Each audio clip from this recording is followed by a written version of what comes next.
Salut les bricoleurs, aujourd'hui nous allons nous occuper du sol de notre salle de bain. Alors pour info, c'est un plancher bois que nous allons préparer pour pouvoir recevoir un plancher chauffant avec du carrelage. Pour cette vidéo, je suis accompagné par Parex Lanco. On va utiliser tous leurs produits et je vais te montrer comment les mettre en œuvre. C'est parti!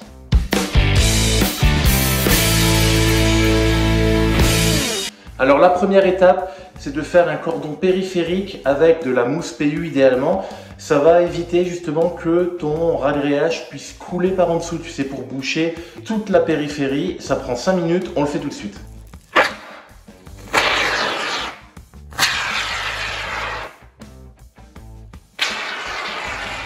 Une fois que c'est fait, tu vois, j'ai découpé le surplus de la mousse qui avait dégueulé, donc au cutter simplement. Ensuite, quand tu es sur un plancher bois, l'important c'est de brider tes lames. Alors si tes lames elles bougent, tu vois, moi je me suis mis là parce que je te montre, tu vois, celle-là elle avait bougé dans le fond, elle s'était relevée légèrement. Donc tout revisser, j'ai revissé sur les solives qui sont sur le dessous. Donc l'important voilà, c'est qu'il ne bouge pas, c'est de bien le brider, tu regardes partout. Et j'ai tout revissé, je sais pas si tu vois la caméra, mais là il y a différentes vis, j'ai repris sur les solives, etc. Et une fois que ça c'est fait, tu prends du silicone, tout simplement, le moins cher, tu t'en tapes, et tu vois, pour reboucher, tu vois, comme il y avait bougé ici, il y a des trous. L'idée, c'est qu'il n'y ait pas de trous, pour pas que quand tu coules ton ragréage, ça puisse couler dans la pièce du dessous. Là, je vais reboucher toutes les fissures, tous les petits trous, et on passe à l'étape suivante.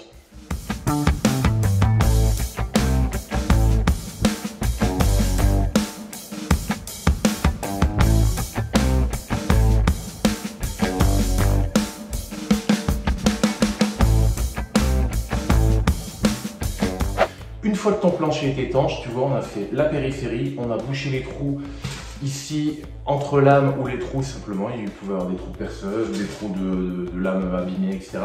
Tout est bouché, donc notre plancher techniquement il est étanche. Ensuite l'idée c'est de créer des réservations. Par exemple là moi j'aurai le bac de douche derrière, donc j'aurai l'évacuation avec le siphon. Je pourrais tout couler et ensuite découper pour pouvoir refaire le trou, mais là je vais monter sur au maximum 3,5, tu vois, avec une chape fibrée, ça va être un peu épais à enlever. Donc le mieux, tu vois, tu prends un petit bout de polystyrène et je vais le coller à l'endroit, tu vois, j'ai fait un trou au centre pour avoir l'axe, et je vais le coller avec le silicone toujours à l'endroit où il y aura la bande d'évacuation, où j'ai besoin d'une réservation. Donc une fois que le ragréage sera coulé, bah, je pourrai enlever le polystyrène, ça va très bien enlever, c'est plus facile à enlever du polystyrène que de la chape fibrée forcément. Et j'aurai ma réservation. Donc je vais le faire pour ma bande de douche, mais je vais également en faire, j'en ai un plus grand de 30 cm de diamètre. Je ne sais pas si je te l'avais déjà dit, mais en dessous j'ai la buanderie, la future buanderie. Donc ici, l'idée c'était de faire un bac à linge, donc un faux bac à linge sans fond, avec une conduite qui amène justement directement le linge dans la buanderie. Donc l'idée ici c'est de faire un trou de 30 cm, je ne le ferai pas tout de suite, mais je vais coller ce bout de polystyrène, cette réservation sur le sol, et je pourrais couler mon ragréage autour. Une fois qu'il sera sec, je l'enlèverai et là je pourrais faire un trou dans mon plancher bois au diamètre du tuyau que je vais faire pour la conduite du bac à linge.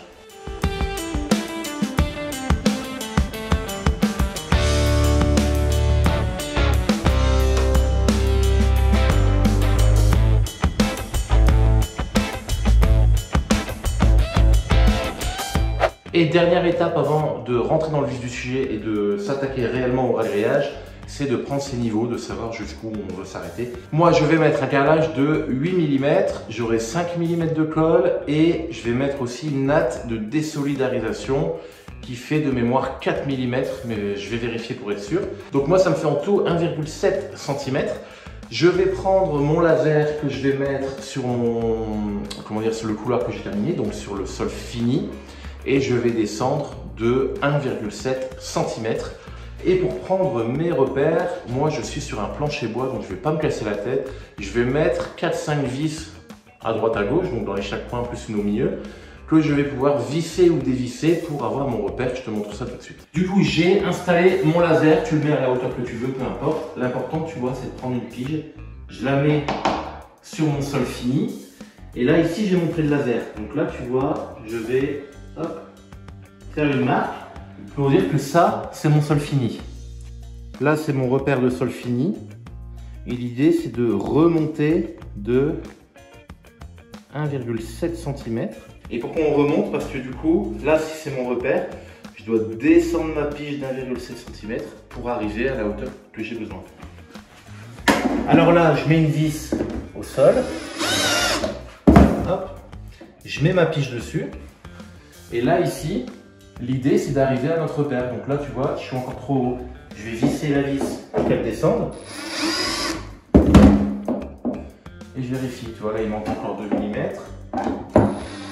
Donc là, c'est bon. Mon repère est nickel dessus. Donc je sais que ma vis est à mon niveau fini du ragréage. Donc je passe à l'autre vis et je vais en mettre 5-6. Tu vois, aux 4 coins, une au milieu. Puis à peu près, tu vois. Comme ça, j'aurai plusieurs repères dans la pièce. Mon ragréage est auto-lissant, donc je pourrais le couler, il va se lisser tout seul, mais au moins j'aurai différents repères pour être sûr que ce soit nickel.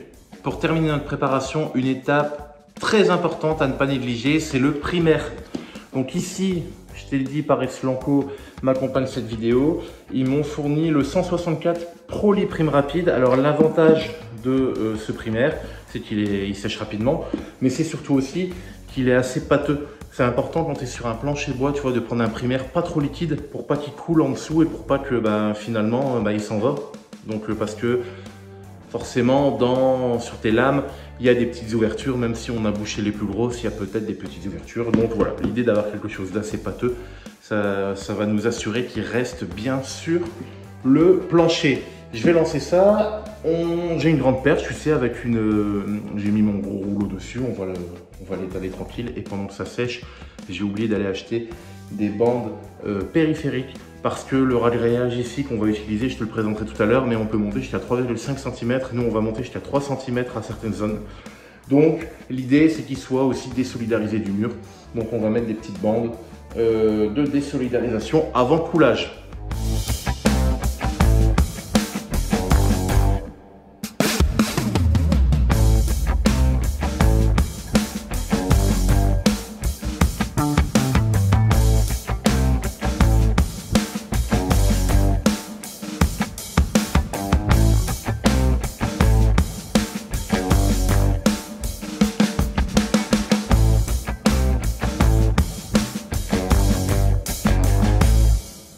On se retrouve 2 heures après, mon primaire est sec et tu vois, j'ai été chercher de la bande de désolidarisation. Donc là, c'est de la bande de compète. Putain, c'est cher. 27 € pour le rouleau. Mais tu vois, c'est un rouleau, bon, c'est très épais normalement, c'est pour les dalles, je pense, celui-là. Et c'est un rouleau sur lequel il y a un adhésif. Il n'y avait que ça. À 27 €. Mais c'est pour faire les choses bien. Et donc voilà. Donc la pièce est prête, tu vois. J'ai mes vis, bon on les voit pas à la vidéo là, je pense, mais j'ai mes vis de réglage pour la hauteur. Le primaire est mis, les réserves sont mis, la bande de désolidarisation. Donc qu'est-ce qu'on fait? On passe au ragréage et pas au réagréage. Ça me fait chier les gens qui disent ça. Ça y est, on y est, le ragréage, donc c'est du Paris Blanco 184 sol fibre. Je vais te montrer après, en fait la fibre. Il y a des petites fibres dedans qui permettent justement de bien lier le mélange. La fibre, ça s'utilise notamment sur certaines dalles de béton. Il y en a certains qui, au lieu de mettre des treillis soudés, mettent du mélange avec de la fibre. Alors moi, je ne ferai jamais, j'ai pas confiance, mais certains le font. Donc tu vois, ça peut remplacer un treillis soudé apparemment. Donc c'est vraiment indispensable pour des planchers bois qui peuvent bouger. Donc tu t'assures à ce que ça ne bouge plus. Et celui-là, donc de 3 mm jusqu'à 30 mm, ça tombe bien, moi j'ai 30 mm, peut-être à un endroit, dans un coin, j'arrive jusqu'à 35, mais vraiment dans un petit angle, donc ça passe. Et s'assurer aussi plancher chauffant, donc ici celui-là, on peut faire du plancher chauffant hydraulique, donc basse température, ou du plancher chauffant électrique, nous c'est ce qu'on aura. Il respecte toutes les caractéristiques dont on a besoin. Je vais l'ouvrir, je vais te montrer un peu les fibres, après on passe au mélange et en time-lapse, parce que j'ai pas envie de m'emmerder à parler pendant que je suis en train de poser, j'ai envie de faire ça d'un coup. Alors j'ai mon seau de 6 litres d'eau, comme ça au moins je remets toujours 6 litres, l'eau en premier, et après tu mets ton ragréage.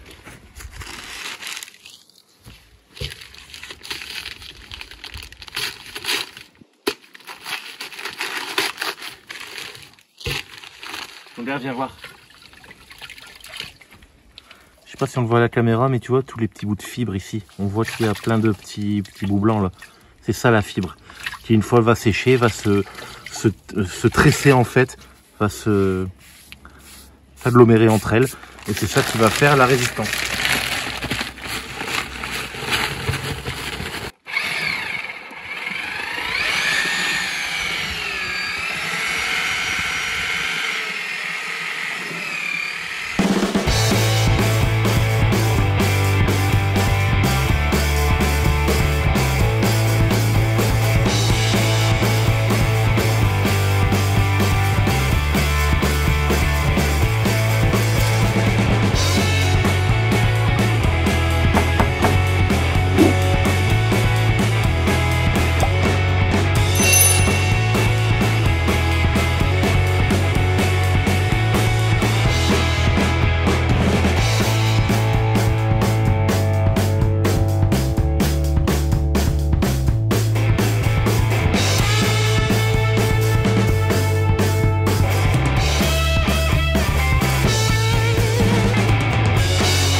Et le grand jour est arrivé, donc on s'attaque à la peinture, les différentes passes d'enduit, les moulures au plafond avec les acryliques, j'ai tout fait.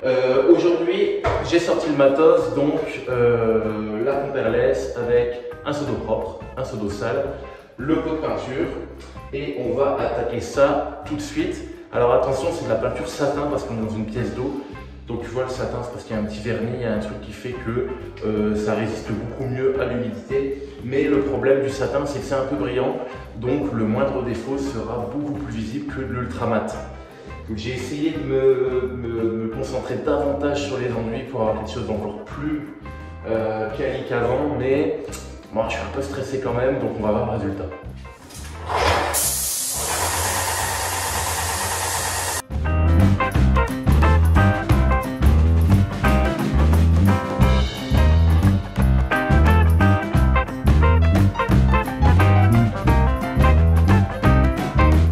Et voilà pour la peinture, tu vois, j'ai mis les éclairages, donc là c'est l'éclairage de la douche, là l'éclairage de ma centrale, et voilà, donc toute la peinture est faite. Tu vois ici il y a des petites traces, parce que sur les angles j'ai fait des petites reprises d'enduit, là et là, voilà, parce que l'angle n'était pas parfait, et avec la peinture ça sautait aux yeux, donc j'ai fait des petites reprises pour que ce soit nickel. Donc voilà, la peinture est faite, notre ragréage est fait aussi. Et là, ce qu'on va faire, c'est s'attaquer à l'étanchéité de la douche. Donc tu vois, j'ai déjà tracé ici mes délimitations parce que mon carrelage ne va pas aller jusqu'au plafond. Comme j'ai des moulures, le carrelage va s'arrêter un peu plus haut, tu vois, genre ici. Donc mon étanchéité, je l'arrête un peu avant que s'arrête le carrelage pour pas que ça dégueule sur la peinture toute neuve. Donc on va faire ça, mais avant tout, je vais enlever, tu vois, les réserves qu'on avait mis en polystyrène, surtout sur cette zone-là, parce que c'est là où va venir le receveur avec le siphon de la douche. Et je vais profiter que le receveur n'est pas encore là pour que toute l'étanchéité de la douche, je la fasse sur les murs, mais je la fasse aussi sur le sol, avec les bandes qui vont bien, etc. Donc là, on va s'attaquer directement à enlever ces trucs en polystyrène.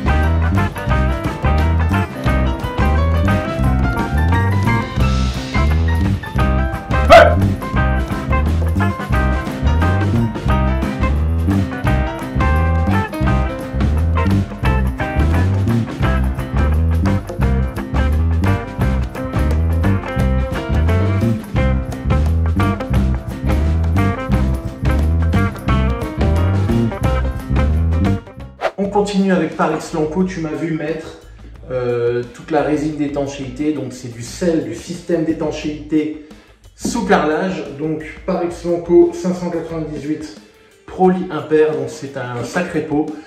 Ce que j'ai fait, c'est que j'ai pu faire les murs et également le sol avec les bandes d'étanchéité. Ça, faut pas l'oublier. C'est des bandes d'étanchéité comme ça que tu mets pour renforcer tes angles. Donc les angles au niveau des murs. Mais moi, je les ai mis aussi, attends, je mets là au niveau du sol, sur la jonction mur-sol. Même si j'ai un receveur, il va être collé, il va être jointoyé autour. Mais au moins, j'aurai vraiment zéro problème. Ou alors, s'il y a un problème, c'est vraiment, j'ai pas de bol. Donc voilà, donc les protect bands, tu vois, c'est des longueurs de un rouleau de 50 mètres. Donc tu vois, tu as de quoi faire. Je pourrais faire 2-3 douches avec. Et voilà, donc on est à cette étape-là. J'ai positionné mon receveur. J'ai dû agrandir légèrement le trou. Alors j'ai un défaut, moi, c'est que j'essaie toujours d'être pile poil. Et je prends pas assez de marge et je me fais souvent avoir. Donc je continue, mais voilà. Je sais pas pourquoi. J'ai agrandi légèrement le trou ici pour être sûr que, tu vois, ici en fait, sur mon receveur, ça dépasse un petit peu, donc j'ai dû agrandir un peu le trou pour être sûr qu'il va nickel.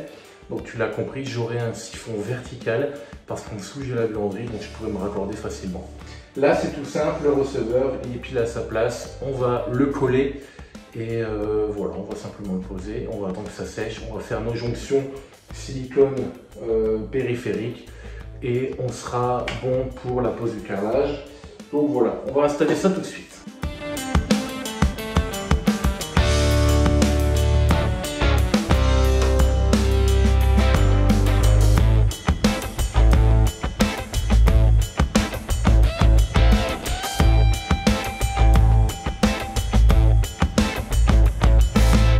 Et voilà pour cette vidéo, j'ai simplement fini ça en off, tu vois, c'est les joints en silicone périphérique du bac de douche. Comme ça, j'annonce officiellement que tous les travaux de préparation de cette salle de bain sont terminés. Qu'est-ce qu'il y a, Kevin?